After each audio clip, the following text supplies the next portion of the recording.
పలకనామా కాళీమాత, ఏమనే కట్టమైసమ్మ కాళీమాత అంటున్నారు. అలా ఎందుకు అంటున్నారంటే పూర్వం ఇక్కడ కట్టమైసమ్మ అనే అమ్మవారి విగ్రహం కూడా ఉండేది. ఈ దేవాలయం సుమారుగా 70 సంవత్సరాల క్రితం నాటిది.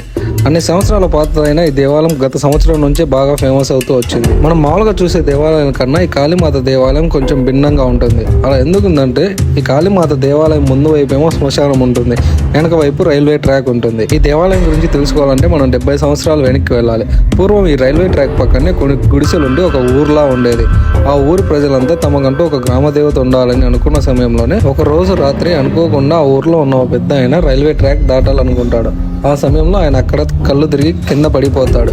కానీ ఆయన లేచేసరికి దూరంగా ఒక మెరుపులా కనపడుతుంది. ఆ సమయంలో ఆ పెద్ద ఆయన కనపడిన మెరుపు ఏంటి, కట్టమైసమ్మ ఉండవలసిన అమ్మవారి ప్లేస్ లో కాళికామాత ఎందుకు ఉంది, దీని గురించి కంప్లీట్ డీటెయిల్స్ తో మనం ఫుల్ వీడియో చేసి మన ఛానల్లో అప్లోడ్ చేసాం. లింక్ కింద ఉంది, వెళ్ళి చూడండి. ఒకవేళ మీరు ఈ వీడియో ఇన్స్టాగ్రామ్ లో చూస్తున్నట్టయితే బయోలో వీడియో లింక్ ఉంటుంది, వెళ్ళి చూడండి.